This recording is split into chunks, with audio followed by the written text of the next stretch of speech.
Hello everyone, I am Rahul. स्वागत है आप सभी का समता पाठशाला के इस चैनल में। और आज की वीडियो हम डिस्कस करने वाले हैं छत्रपति साहू जी महाराज के बारे में। और जैसा आप सभी को पता है कि आज ही के दिन मतलब 26 जून 1874 में उनका जन्म हुआ था।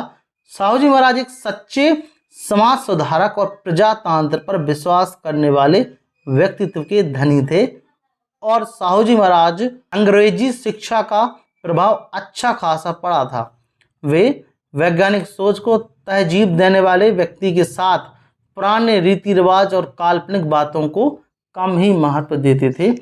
2 अप्रैल 1894 में 20 वर्ष की आयु में रियासत के राजा के रूप में उनका राज्याभिषेक किया गया। जिस समय राज्य का राज्याभिषेक किया गया मतलब उनका राज्याभिषेक किया गया साहू जी महाराज के, और उनके हाथों में आया जब राज, तो उस समय देश के अन्य हिस्सों की भांति कोल्हापुर में भी ब्राह्मणों का वर्चस्व स्थापित था।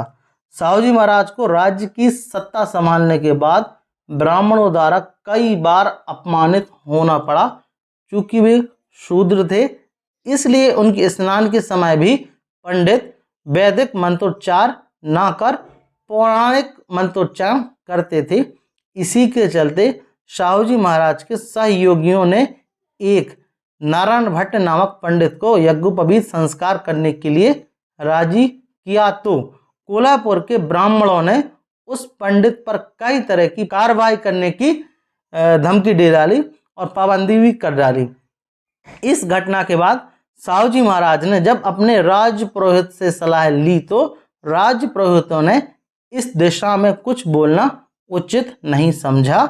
यहाँ तक कि ये बात जब बाल गंगाधर तिलक को पता चली, तो उन्होंने ब्राह्मणों का पक्ष लेते हुए महाराज की ही निंदा की। इसी के बाद महाराज ने राज पुरोहित को बर्खास्त कर दिया। तो जब साहू जी महाराज के जब स्वाभिमान पर जब चोट पहुंची, तो उन्होंने समझ में आया होगा कि जाति प्रथा कितनी खतरनाक चीज़ है कि जब मुझे जैसे राजा होते हुए मेरे साथ ये होता है, तो एक सामान्य जनता के साथ क्या होगा, जो सामान्य प्रजा है उनके साथ क्या होगा। तो उन्होंने फिर काम करना स्टार्ट किया सामाजिक सुधार के लिए। तो उन्होंने 1901 में साहू जी महाराज ने अछूतों शूद्रों की जनगणना कराई और उनकी दयनीय स्थिति से सबको अवगत कराया। तो सबसे पहले उन्होंने 1901 में जनगणना कराई अपने राज्य में, और जब उनकी स्थिति पता चली, तो इसके बाद 1902 में साहू जी महाराज ने राजा एडवर्ड द्वितीय के राज्याभिषेक के अवसर पर वो इंग्लैंड गए, और वहीं से उन्होंने 26 जुलाई 1902 को कोल्हापुर राज्य के अंतर्गत शासन प्रशासन में 50% पद निम्न वर्गों के लिए आरक्षित कर दिए। मतलब 50% आरक्षण दे दिया। किसके लिए? निम्न वर्ग थे, पिछड़े वर्ग थे और अछूतों के लिए।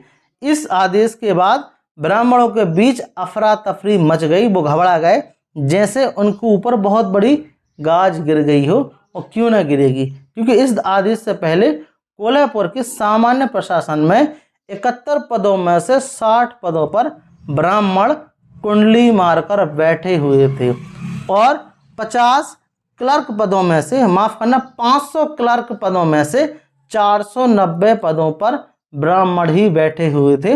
उनका ही वर्चस्व था। इसलिए उनके आदेश के बाद ब्राह्मणों में अफरा तफरी मचना स्वाभाविक ही था, क्योंकि उनका वर्चस्व खत्म हो रहा था ना। जो कि हम बोलते हैं ना कि ट्रांसपेरेंसी आ रही थी, उसमें डाइवर्सिटी आ रही थी, तमाम प्रकार के लोग उसमें हिस्सा ले रहे थे, सबको मौका मिल रहा था। साहू जी महाराज ने सन 1902 में अपनी रियासत में निम्न वर्ग के लिए 50% आरक्षण लागू किया, तो पड़ोसी राज्यों के ब्राह्मण भी अफरा तफरी में आ गए। वो भी घबरा गए और उन्हें भारी कष्ट हुआ, जैसा उनके ऊपर किसी ने पत्थर रख दिया हो। इसी कष्ट को लेकर गणपत राव अभ्यंकर नाम का व्यक्ति आया, जो कि सांगी रियासत में एक मुनीम था। वो कोल्हापुर आकर साहू जी महाराज को जाति आधारित आरक्षण न देने की सलाह देते हैं। साहू जी महाराज ब्राह्मण गणपत राव की बात सुनकर उन्हें घोड़ों की अस्तबल में ले गए। घोड़ों के अस्तबल में घोड़े मुंह बंधे थैले के चने खा रहे थे। महाराज ने आदेश दिया कि सभी घोड़ों के मुंह को बांधे, मतलब जो सभी घोड़े थे उनके मुंह बंधे थे, उनमें थैला बंधा था, उसको खोलकर चने को निकालकर नीचे एक दरी में डाल दिया जाए। आदेश का पालन होते हुए ज्यों घोड़े, जो तगड़े घोड़े थे, वो कमजोर घोड़े को ढकेलते हुए दरी पर रखे घोड़े को चनों पर टूट गए और कमजोर घोड़े ताकतवर घोड़े की, जो कि दुलत्ती से बाहर लात मारकर बाहर होकर एक तरफ खड़े हो गए। यह तमाशा देख साहूजी महाराज ने ब्राह्मण गणपत राव अभ्यंकर से पूछा, अभ्यंकर, क्या मैं इन घोड़ों का क्या करूं? उन्हें गोली मार दूं?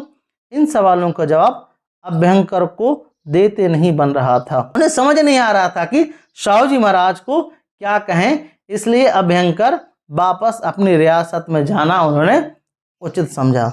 साहूजी महाराज महात्मा फूले से भी काफ़ी ज़्यादा प्रभावित थे और उन्होंने उन्हीं की भांति शिक्षा को सबसे ज़्यादा महत्व देते हुए अपने राज्य में मुक्त और अनिवार्य शिक्षा लागू की। बहुजनों के बीच शिक्षा का प्रचार प्रसार और उनका विस्तार हो सके, इसके लिए उन्होंने बीच बीच में शिक्षा समितियों का भी गठन किया। शिक्षा समितियां भी बनाई साहूजी महाराज ने, और उनका मानना था कि बहुजनों में जो व्याप्त अज्ञानता को दूर करके उन्हें गुलामी से मुक्त किया जा सकता है। इससे अज्ञानता को दूर करके शिक्षा लेकर वे शिक्षित होंगे तो उनका आत्मसम्मान और स्वाभिमान जागेगा और तब वे आसानी से अपने मित्र और शत्रु हैं जो उनको आसानी से पहचान सकेंगे, अपने अस्तित्व और अपना इतिहास खोजेंगे तथा स्वतंत्रता हेतु संघर्ष कर अपने अधिकारों को प्राप्त करेंगे। डेट इज वाई उन्होंने प्राथमिक शिक्षा अनिवार्य कर दी, वही मुफ्त फ्री में सबको शिक्षा मिले। साहूजी महाराज ने बहुजनों द्वार के लिए बड़े कदम उठाए और उन्होंने जाति प्रथा को विचित्र और सामाजिक बुराई माना। क्या माना? सामाजिक बुराई और विचित्र माना। इन्हीं सब वजह से ब्राह्मणों ने उन्हें ढोरों का राजा तक कहा। कितने ज्यादा अपमानित किया उन्होंने, क्या ढोरों का राजा बोल दिया, जानवरों का राजा बोल दिया। लेकिन 15 जनवरी 1919 को साहूजी महाराज ने अपने राज्य में छुआछूत की व्यवहार को प्रतिबंधित करने के लिए आदेश पारित किया।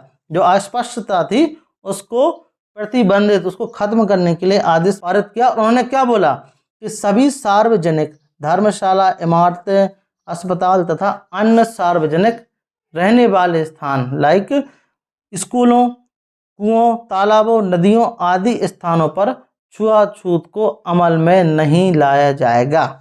ऐसी घटनाओं को रोकने की जिम्मेवारी गांव के नियुक्त अधिकारियों की होगी। यदि ऐसी छुआछूत की घटनाएं होती हैं तो जवाबदेही अधिकारियों की ही होगी और उन्हें ही ऐसी घटनाओं का जिम्मेदार माना जाएगा कि अधिकारियों के होते हुए छुआछूत कैसे अमल में लाई जा रही है। यह छत्रपति साहूजी महाराज ने इसे पारित किया और उन्होंने बताया। इसके बाद 22 अगस्त 1919 को उन्होंने छुआछूत तथा भेदभाव को समाप्त करने के लिए राज्यों के विभागों में और प्रशासन को भेदभाव को रोकने के लिए राज्य के अधिकारियों को निर्देशित करते हुए एक ऑर्डर दिया। जो उनके राज्य के जो अधिकारी थे उन्हें एक ऑर्डर दिया।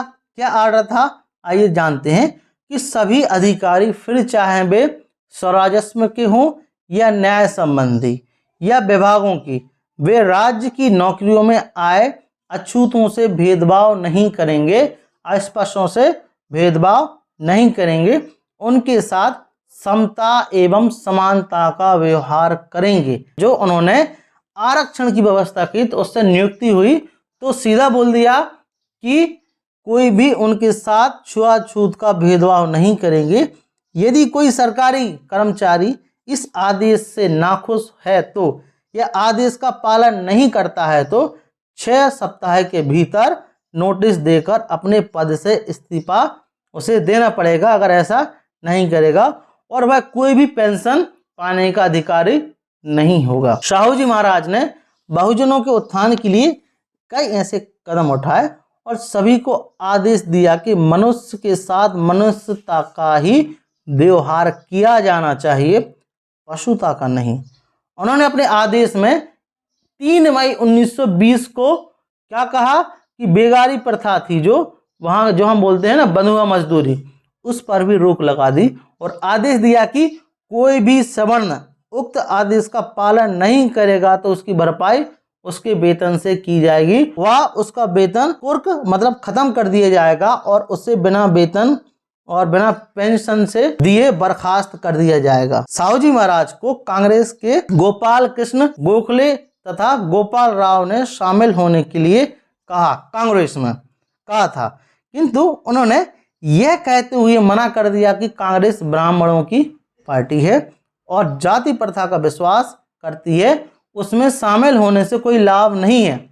इसके अलावा जब 11 नवंबर 1917 को बाल गंगाधर तिलक ने यवतमाल महाराष्ट्र में भाषण देते हुए कहा था कि क्या कहा था, तेली तमोली कुनबटो मतलब कुर्मी माली दर्जी को क्या संसद में हल चलाना है या कपड़े सिलना है।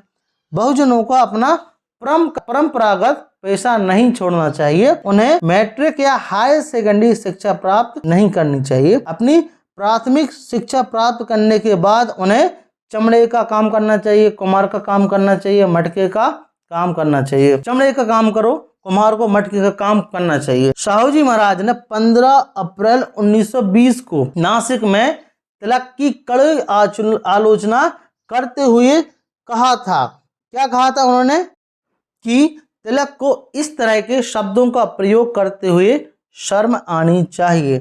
1917 से 1920 के बीच साहू जी महाराज और डॉक्टर अंबेडकर भी मिले और विभिन्न विषयों पर आपस में चर्चाएं की। 21-22 मार्च 1920 को कोल्हापुर रियासत के माणगांव कागल में साहू जी महाराज ने अछूतों का विशाल सम्मेलन कराया, अस्पृश्यों का, जिसमें छत्रपति साहू जी ने कहा, मेरा विश्वास है कि डॉक्टर अंबेडकर के रूप में आपको अपना मुक्तिदाता मिल गया है, वह आपकी बेड़ियां दास्ता की अवश्य ही तोड़ डालेंगे।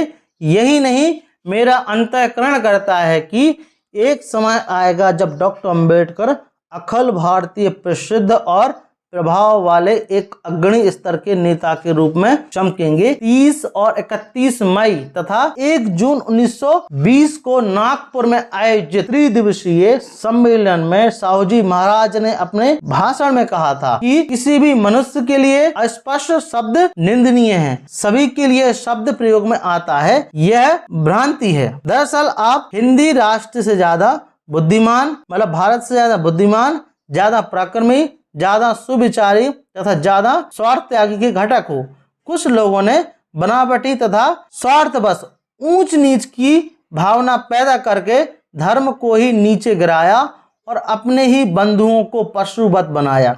अंग्रेजी राज ने मनु और धर्मशास्त्र जो जातिवाद को असमानता को बढ़ावा देते हैं हटाकर मानवतावादी कायदे कानून लागू किए और हिंदी प्रजा में समसमान अधिकार स्थापित किए। राष्ट्र की भावना और सामाजिक समता का आदर्श रखा, लेकिन उसे भी इन लोगों ब्राह्मणवादी सवर्णों ने आगे नहीं बढ़ने दिया। मिशनरियों ने पाठशालाएं प्रारंभ की, हमारे अस्पष्ट समाज के बच्चों के साथ ममता का व्यवहार किया, उन्हें यह भी नहीं सुहाया। साहू जी महाराज ने यह भाषण इतना सहानुभूतिपूर्ण, करुणा और प्रेममयी भाषा में दिया कि सम्मेलन में उपस्थित डॉक्टर अंबेडकर सहित अन्य बहुजन प्रतिनिधियों की भी आंखों में आंसू आ गए थे। साहू जी महाराज आजीवन बहुजनों के उद्धार के लिए कार्य करते रहे। उन्होंने हमेशा अपने आप को शासक के रूप में न रखकर बहुजनों का मित्र व हितैषी के रूप में रखा। तो साहू जी महाराज का काफ़ी बड़ा योगदान है और जो मूवमेंट चला फूले शाह अम्बेडकर का जो आंदोलन कहते हैं, ये जो आंदोलन महात्मा फूले ने जिसकी शुरुआत की थी और इसको आगे छत्रपति साहू जी महाराज ने अपने जितना बल बना उसको आगे बढ़ाया, उसके बाद बाबा साहब अम्बेडकर ने इस आंदोलन को आगे बढ़ाने का काम किया और उसके बाद मान्यवर कांशीराम साहब ने और अन्य बहुजन महापुरुषों ने। तो आपका इस वीडियो के बारे में क्या मानना है, प्लीज़ मुझे कमेंट बॉक्स में ज़रूर बताएं। यदि आपको मेरा वीडियो अच्छा लगा हो तो प्लीज़ इसको लाइक करें। जो भी इसमें गलतियां हुई हैं मुझसे तो मुझे क्षमा करें, कमेंट बॉक्स में ज़रूर बताएं। मैं अगले वीडियो से प्रयास करूंगा कि उन गलतियों को ना करूं। तो मिलते हैं फिर इसी प्रकार की नेक्स्ट वीडियो में। Thank you very much, thanks for watching. जय भीम, जय भारत, नमो बुद्धाय।